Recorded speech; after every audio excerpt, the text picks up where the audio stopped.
All right, so this is segment 2. Welcome to the shit. Keep it rolling. Keep it going.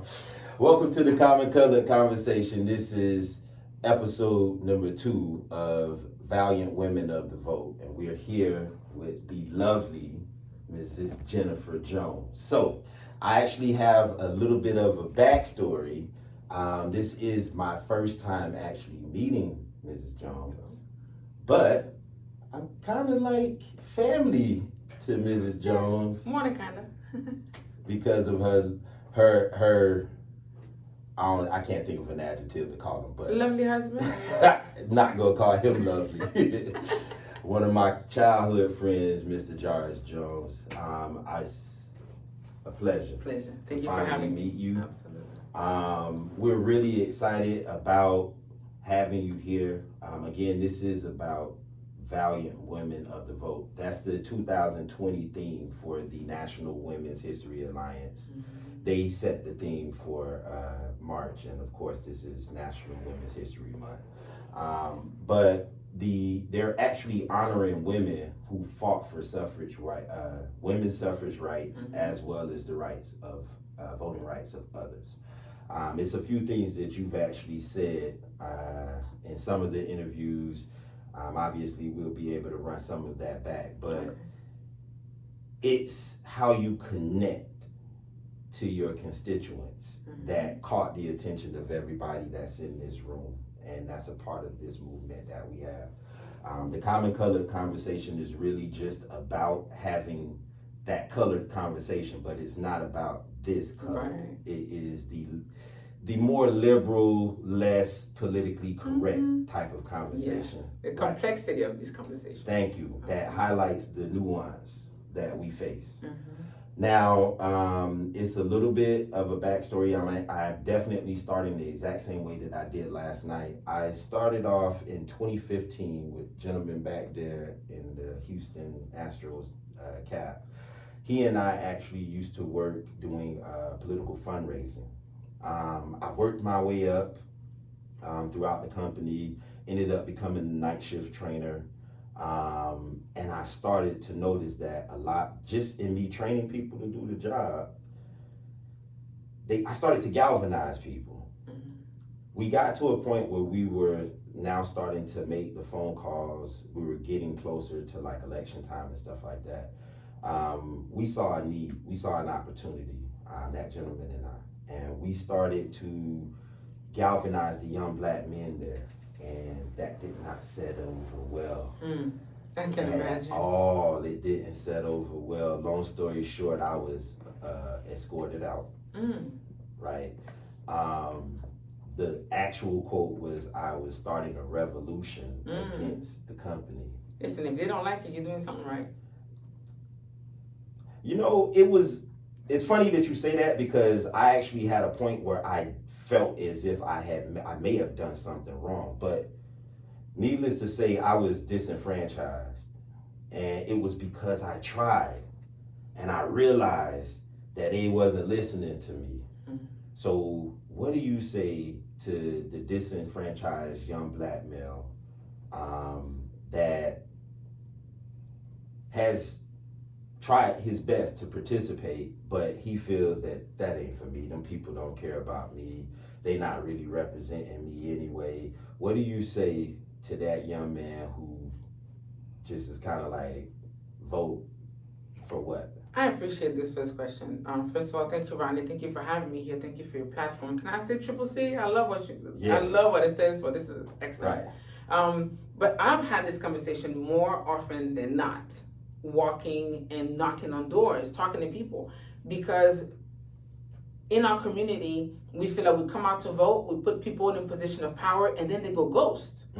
If even they remember that we voted them in before the next election, they do nothing in between to take care of us, to take care of our community. So I understand that feeling. I understand the person that says, you know what, why bother voting? Because nothing changes, nothing happens, and whether I do something or not, it's still the same. Right. When I say the revolution starts with you, you saw the need for a change, which is why you started to do something. And look at you now. Now you are mobilizing people, you are putting the word out, you are creating a platform where there is independent thinkers that can come together and really hash out difficult conversations. Well, if you're not the one as an individual to start the movement, to start shifting the conversation in the direction of things, then you're right, things will always remain the same. I'm not a politician. I never had aspirations to be in politics. I'm a community activist. I'm all about my community and supporting people that are disenfranchised, too often ignored and overlooked and underserved. Right. But it was my community who approached me and said, just like they approached me in my business. So just to give you a little background on me, I do taxes and immigration. I'm a judicial interpreter. And through my business, Haitian people in my community will come with unopened envelopes and say, Jen, read this for me. Help me with this. Can you do this? I became a notary. Through becoming a notary, I started doing divorces, child support, paternity, name change. Just because there was a need. As an accountant? Yes. Because in the Haitian community, when somebody comes to you and they trust you, they want you to do everything for them. I am 2 steps short from doing real estate and mortgages because people come to you and they said, you've done right by me.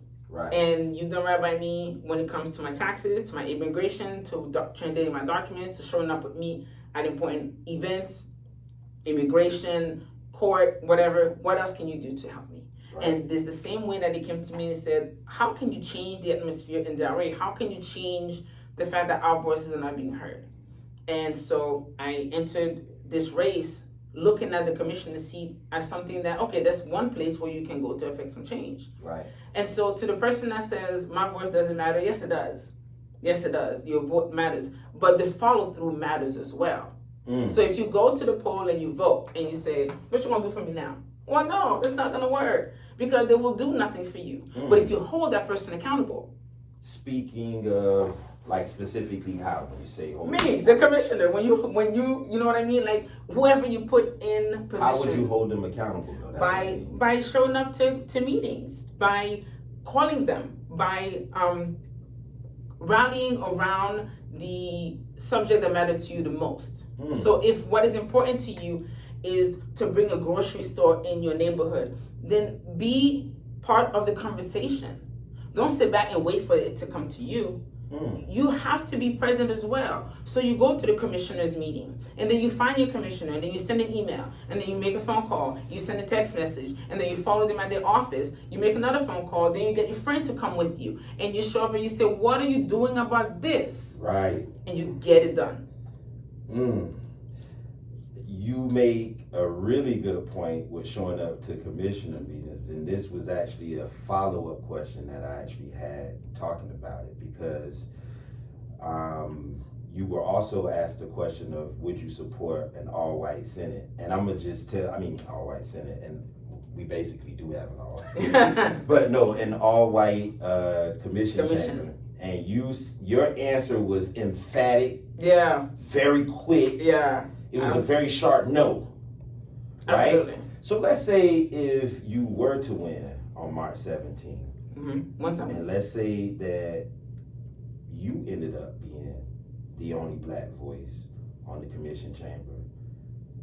We live in Pompano, and we had to watch our commissioner by herself get out. Well, not necessarily by herself, because the mayor will vote with her too. He think he's slick. But she basically got outvoted on a number of issues. And she was speaking to the community. At first, it started off with her just really calling out to the things that was in her district. Pompano is, I was gonna say segregated, but yeah, we split by districts. By districts, right? So her district is the District 4 in Pompano is a predominantly black neighborhood, right? Or district. We're being gentrified, like hard body gentrified. And some of the issues that she spoke about in our community, we watched it got passed over. Then when she had to vote in all the other districts, we started paying attention because she was actually speaking to the needs of everybody. So even though she was able to galvanize support, where it's all of these white people in there, am I lying, D-Babe? All these white people in there telling the rest of the dais about how she's the only one that doesn't accept corporate money. But Jennifer, we still watch her get voted down. Mhm. They're steamrolling. I believe it. All past. I So, wouldn't be surprised if it happens to me. so what would you do in a situation like that? How do you still manage to keep me from being disenfranchised when I go to commission chamber meeting after meeting after meeting to the point where I'm just, you know what? I'll be back to y'all soon enough. Let me leave this right here and go work on something else. And that's how this actually started, because we really got tired. How do we get to that point where, what would you do in particular to help make sure that you don't lose that? Because I feel bad about Commissioner Perkins. I really do feel bad. I'm sorry if you get the chance to see this, that we haven't been there and been of more support. But it's not an easy thing to do. I think what Commissioner Perkins is doing is exactly what we need to do. You need to be consistent. You need to continue to be the voice of your community. If you were voted into the position by your community, your boss is that community. And you have to continue to stand up for them, regardless of what the rest of the days does. So if they don't want to be champions for the working class, for their community, then let them. I will continue to be the voice for the working class, for my community, for the disenfranchised, for the underserved. But I will also be in my community. And I know that telling people to come to the commission meetings, it's a nice thing to say, but it's difficult. Our commission meetings are 4 p.m. in the afternoon. People are at work, they have kids. It's difficult to be They present. don't even want y'all. Exactly. And so myself and Angela Burns, who is running for seat 4, we already determined that we want to create town hall meetings in our community, where every month, either we do it together or we alternate. We are in the community. We're coming directly to you in your youth center, in your church, and wherever that you gather together, and we come directly to you and we talk to you. Let me get this straight. So you and her are campaigning together. Obviously, she's So we're running an a slate. incumbent, right? So she's not the incumbent, actually. The incumbent on her seat is someone else. Oh, So we're both brand new to this. wow. And we came together because we saw the need to speak for our community at large.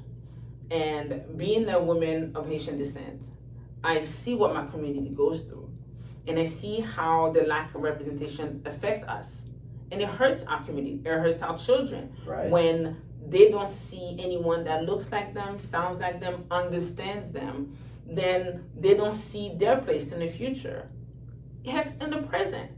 And so being part of the conversation, being in a position where I can affect policy, really affects my community.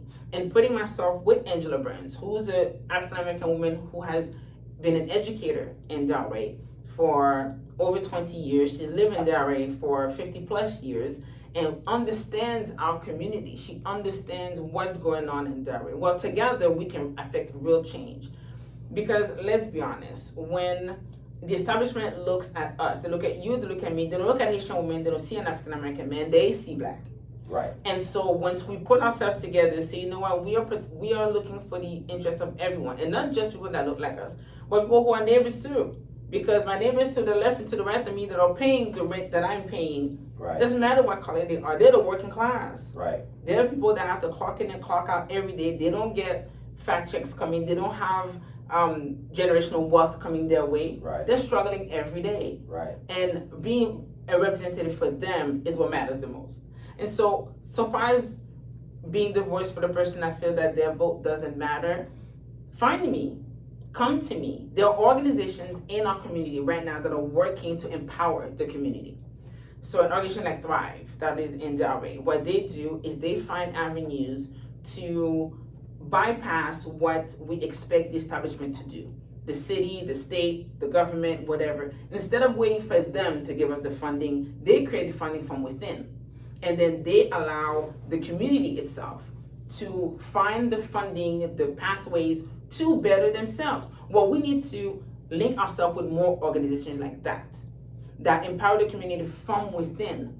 And we can create more changes where we can see the impact and we see the benefit of our involvement. Where we can say, I don't need you. But if there's an opportunity to put one of mine in that position where we can affect even more change, then let's do that. And that's how we empower people to come and vote.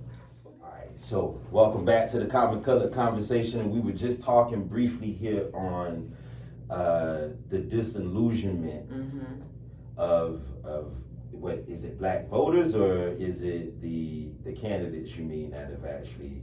I think it's the community itself. So our community, black voters, the working class, the low to medium income, residents of our city, of our, just our constituents. You said low to medium. Yes. Okay, go ahead. Because low income is considered, as a tax preparer, low income is who gets the most earned income credit.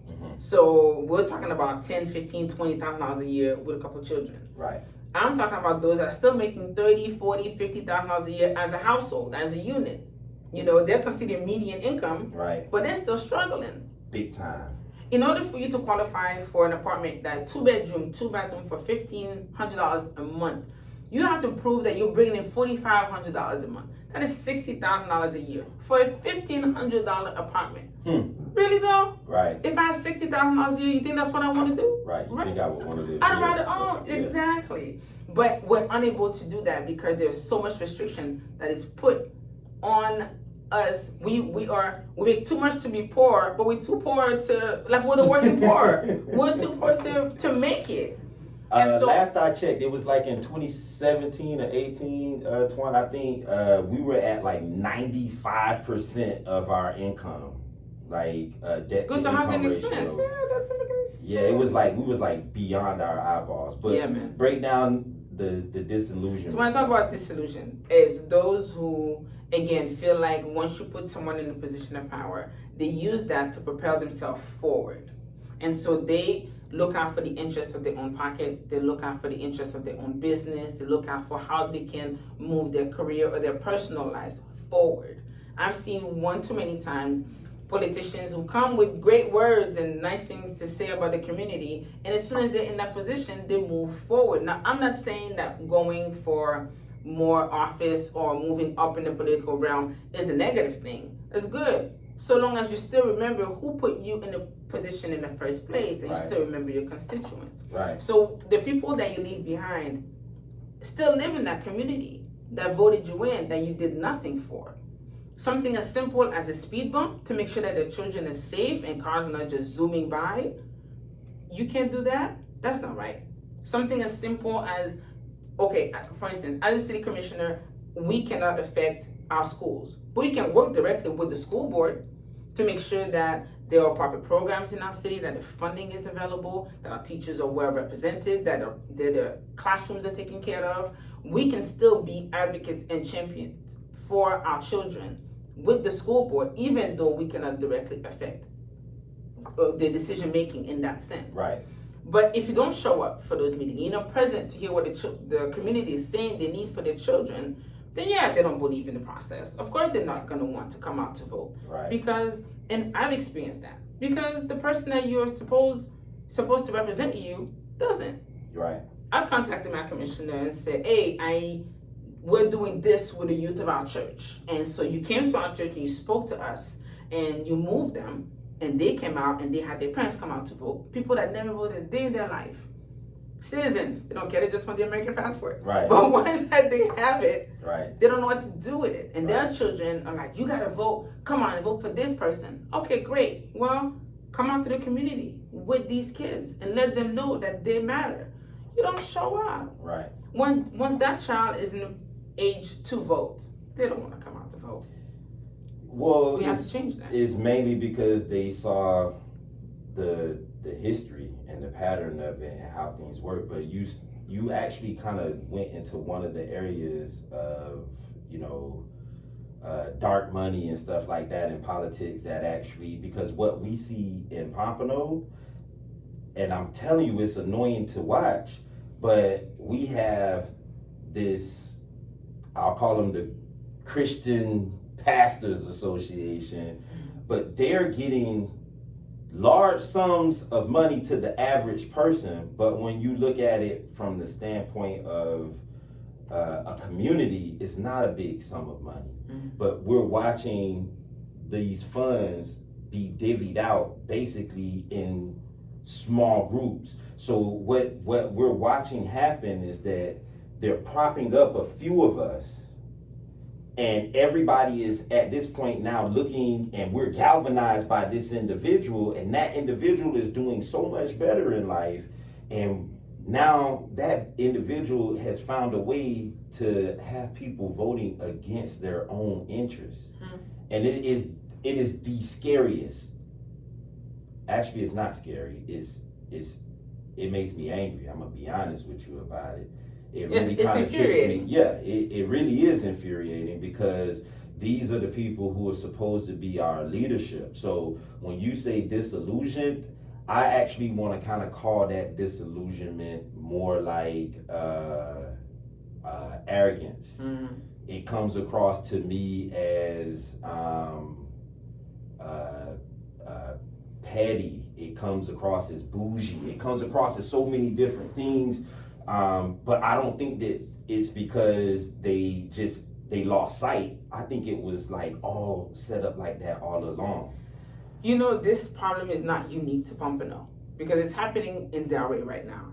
It's happening in my campaign right now, where there are people in my community that are aligning themselves with the opposition, knocking on the door, letting people know, hey, don't vote for this chick here.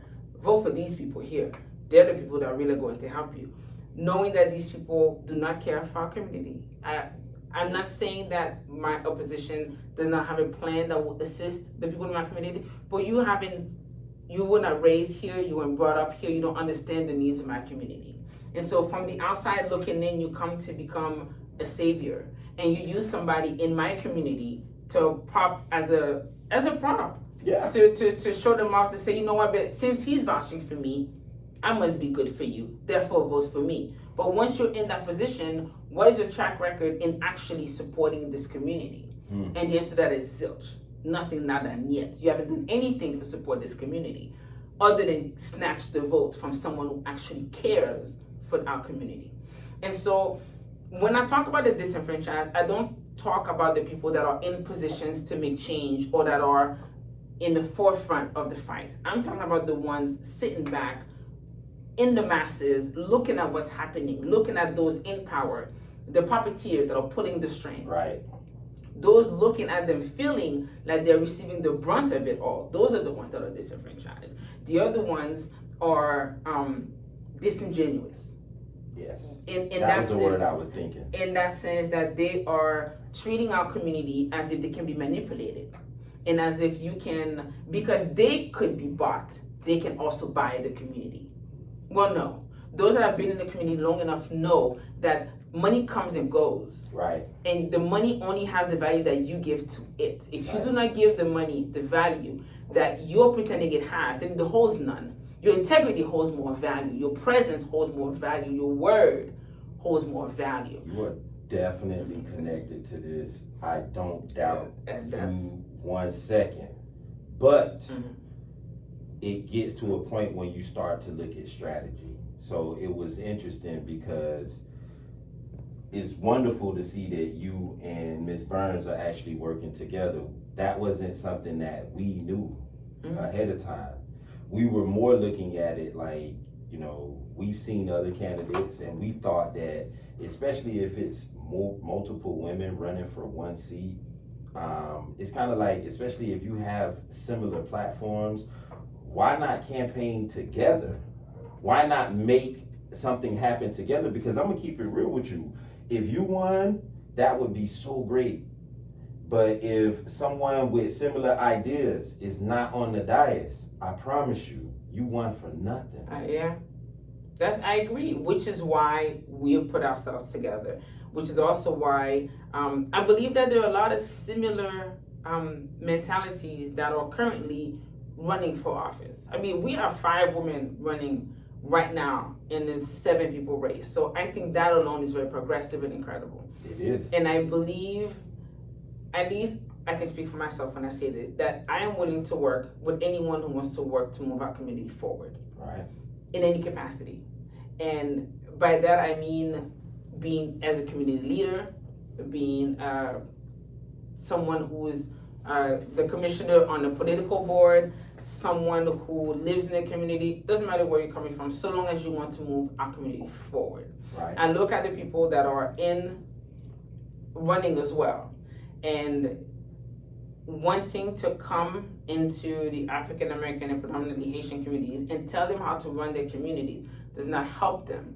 Use your privilege, use your position, your capacity, your reach to empower this community to grow from within itself. How would you say do that? Like, that's great theory. That sounds, I'm telling you, everything that you says hypes up everybody in this room, but how do you actually do it though? So there is a plan that was put together by the community of Delray called the SET Transformation Plan. I don't know if you heard about it. Say that again? The SET Transformation Plan. SET Yes. Transformation Plan. Yes. Okay. And it was worked on for at least 3 years. The plan itself is to invigorate and revitalize the northwest southwest area of Delray, which is east of 95, north and south of Atlantic Boulevard. Atlantic Avenue. See, you're talking about Pompano, you got me saying Boulevard. Atlantic Avenue. But you like almost it's crazy Yes. because how Pompano and Delray mirror each other. Absolutely. Oh my God. Except for the fact that our elections are at large, which hurts our It's the same community. thing though, because when they vote, it still is kind of like at large. We just segregated. Right. But at least in your district, you can decide who can make the decisions for your district. However, when it comes to Delray, the SET Transformation Plan was put together and it creates a pathway to improve our roads, care for our seniors, bring healthcare, bring more jobs, empower our youth. This is a plan that the community talked about, hashed over, brought experts to review it, to bring their input, to tweak it, to make it so that our community can actually benefit from the things happening in our city. And everyone on the dais in 2017 was all about the SET Transformation Plan, all about supporting it and moving it forward. And when it came down to pass, it was put on the back burner. The wording in the comprehensive plan was changed. It was adjusted. The SET was removed from it. They kept some of the ideas, but not all of them. So that when it actually went to the state, to Tallahassee to be implemented, a lot of what the community spoke about was removed from it. How you can change that? By supporting the plan that the community spoke about. By pushing forward for this plan to be implemented, for these policies to be in place, so that we can actually create the change that these communities need. We need to pour money into these communities. These are people who own their home, who pay property taxes, who've lived there for decades, but are still unable to build generational wealth. They're still unable to pass on to their children and children's children because they're struggling every day. They can't get better jobs. They're struggling to get proper education for their children. When their children leave for college, they come back home, they cannot live in Delray because it's too expensive to live in Delray. If they want to move out of their parents' home, they move out and go elsewhere. So now they take their talent, they take their knowledge, they take their education, and they empower and enrich a different community. Right. But if we make it possible for them to live in Delray, to have affordable housing right here, to open the jobs. 5 adults, working adults living in one household. That was me. Right. That is how I spent 5 years of my life in Delray, living with my cousins, all of us holding jobs, working decent jobs now. We were not scrubs, and we still couldn't afford to move out, each have our own apartment. Granted, we also had the sense of community. We like, as a family living together, we looked out for each other. Right. And that's something that exists though throughout my entire community. We have a sense of togetherness. We want to stay close. Right. We couldn't move out and find another place to stay, Deerfield, Pompano, Boca, but we want to stay close. Right. We like being close to each other because we look out for each other. It takes a village, to raise a community, and we're doing it right here in Delray. Right. I just want to perpetuate this feeling, this atmosphere of community, Right. and just make sure that we empower Right. and fuel our community that it can grow. Right. I feel you on that. Now, but again, not trying to throw in all of the contingencies, but you still have to look beyond the simple scope of just, okay, we know what organizations we want to support. Okay, we know what we want to do. How do we not depend on these people? My brother made a very good point. He said, we have to, as a community, get to a place where we no longer depend on anybody else to give us great leaders. We just start birthing our own, right? So if you're that leader, if the dais votes against you, how do we move? We have to empower one another. I think that from within our community, we have the knowledgeable people that we can get together. We can create more of a momentum. Now, I don't have all of the answers.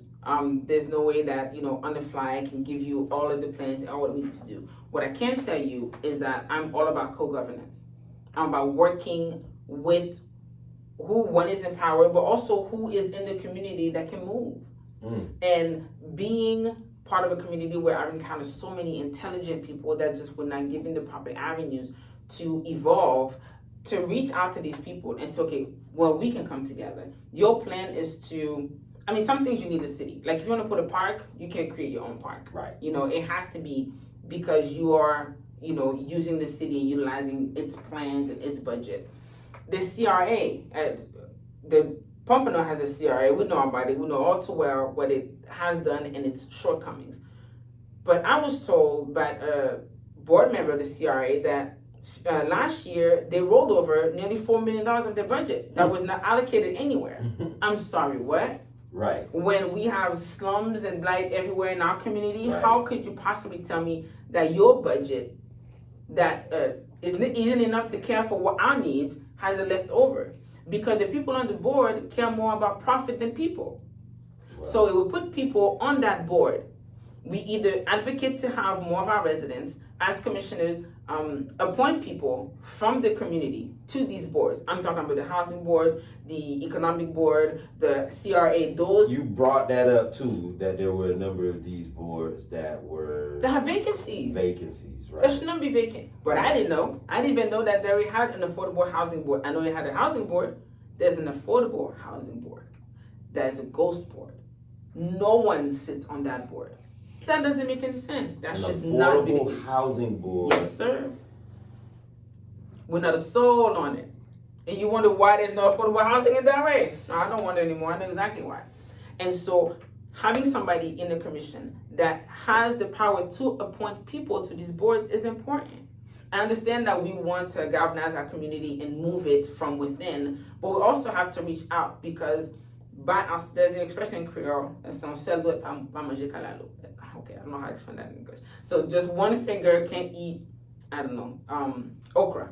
Right. You can't. You need all your fingers because it's slimy, falls apart, and whatnot. So we need to come together. Right. So that we can make sure that we're fed and we don't stay hungry and starve. Right. And how do we do that? We get with organizations that care about our children, and they're pouring money into mentoring and tutoring and teaching different civic engagements and skills to our children. We get organizations that care about our seniors, that promotes care centers for our seniors and transportation and healthcare. Right. We get together with organizations that champion entrepreneurship, that want to teach our children how to start a business, how to keep a business, how to balance a book, how to own into your skill. We partner. Would you really prioritize these things that you're mentioning over everything else? Like in with your work as a commissioner, would you really put that at the top of your list of things to do? I don't know if it's prioritizing over everything else. I think it's part of everything else. I don't think that we have to separate. That's one of the questions I was asked, like, do you want affordable housing in which neighborhood? In all neighborhoods. Right. Everywhere deserves to have a house where you want to live there, you can afford to live. And so I don't think that creating these plans are specific or singular to the set. No, we need that of Congress, west of military. We need that everywhere. I want to live on the beach. That's all right. You should be able to live on the beach. No, but for real, like we talk about Pompano Beach and our Atlantic Boulevard. That's exit 36. Mm-hmm. Everybody knows, Pompano. We got our little vibe, but it's weird to watch it where people are now planning to move here from all over, and they literally are buying our lifestyle. And it wasn't reality to me until I moved out to California and spending time in LA. It was weird. I'm driving Lyft, and all these white kids are getting in my car using the G word, talking about gentrification. But it's rich Asian kids that Right. are in LA that are buying it up. And it was listening, and that's when it clicked. It's like, oh man, I know what's been happening back home. And then as soon as I get here, You my see brother it. back here, he's like, man, when you get here, you talking that good talk. As soon as you touch down in Florida, holla at me. And I got here and I called him, hey, I'm going to the chambers right now, bruh. He said, for real? Yeah.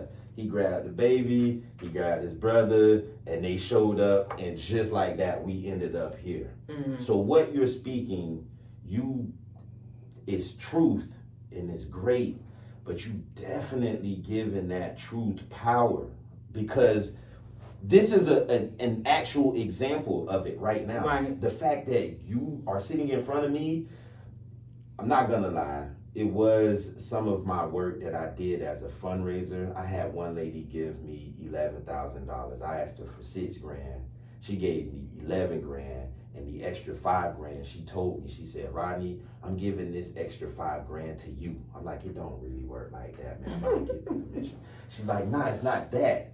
I don't care about that part. I'm giving this extra 5 grand to you because there's gonna come a time that you're gonna hate this. You're not gonna wanna do this. You're gonna wanna quit, because I love that you're clever. I love that you're smart, but the opposition is equally as clever and equally as smart. And there's gonna come a time where you just gonna wanna just let it go.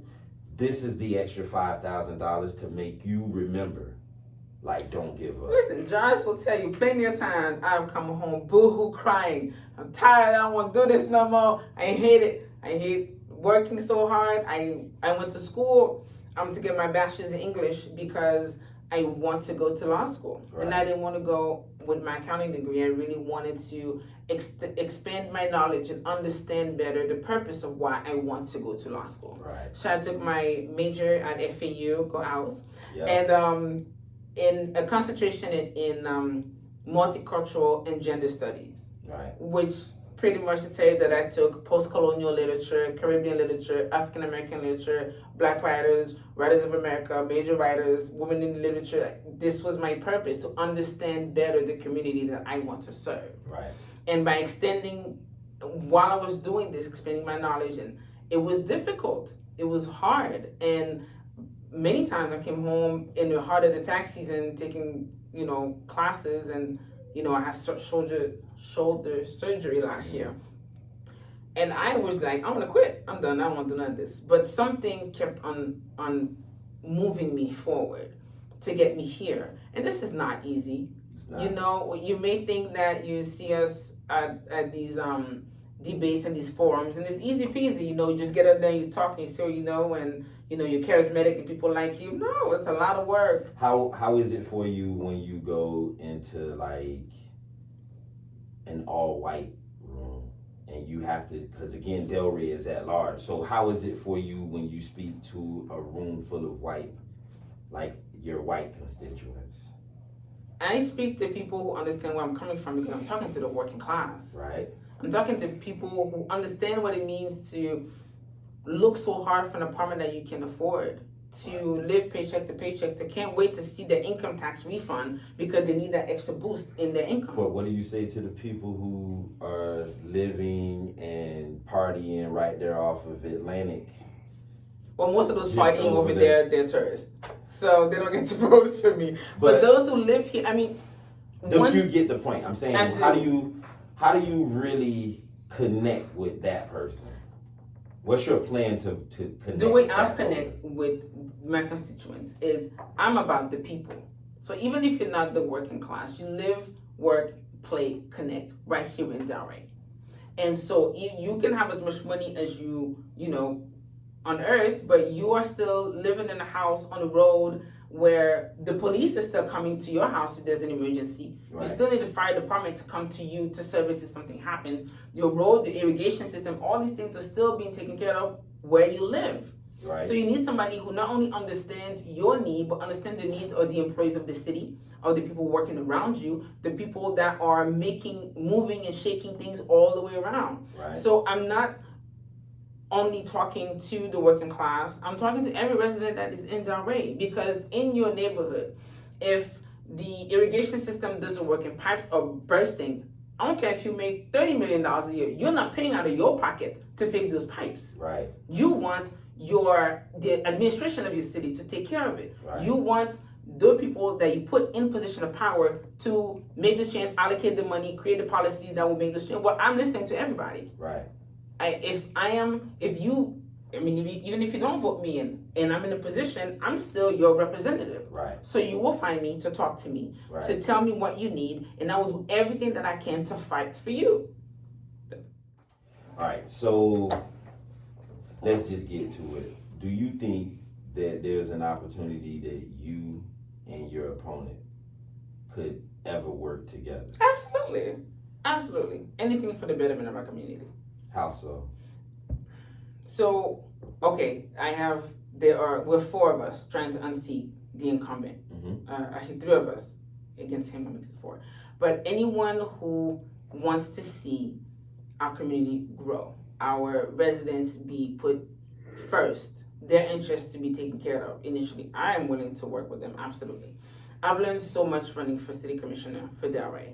I've talked to so many people in my community, people that I've never even heard their point of views before. So there's so much work to be done in Delray, not just as a commissioner, but as a community activist, as a resident and a member of our community. So I am more than willing to sit and talk and work with anyone who has a plan that will move our community forward. You either want to fund my plan, you want me to work with you to push your plan forward, I support it. I will take every meeting. I just won't take all the money. Not all money is good money. But I'll take every meeting. Gotcha. I will sit with anyone, and I honestly believe that if you have our community at heart, the best interest of the people of this city, it will shine. It will be known, and you will move. And come March 18th, and the next year and the year after, your name will still be talked about, your face will still be seen, people will still know what you're about. Why? Because you're actually about this community and not about getting the votes. All right. So tell the people where they can find you, give all your pertinent information. Thank you so much for sitting down with us. I can't wait for part 3 of this, but for the time being, I have to thank you for this conversation. This was enlightening. This was interesting. I can't believe we already made an hour. That's craziness. I'm like, what? This was excellent. But thank you for your platform, and thank you to your crew, your staff, for really coming together and making this a comfortable place to have this conversation. So my name is Jennifer Jones, once again, and I'm running for Delray City Commissioner C2. I'm on Facebook, Instagram, all social media platforms. My website is votejenniferjones.com. I just want people to know that as a resident of Delray, as someone who has been an advocate for my community, for our children, I just want to see Delray do better. Our days right now there's lack some civility, and there's so much bickering ongoing that no policies are put in place, no real change is happening, and nothing in our budget reflects the need of our residents, not enough at least. So I really want to see that change. That's why I want to be in that position, in that seat, that we can be at the table and we can actually see, okay, well, this is where these funds need to be allocated, and this is where our efforts need to go, and these are the positions that needs to be filled, and these are the people that needs to be catered to. And if we can come together as a commission, as a board, to really improve our city, the sky is the limit to how great Delray can continue to improve. I've seen a lot of development happen in Delray, market rates apartments, big development, and it's great, but our residents are suffering still. Right. And that has to change. I just want to be a part of the change.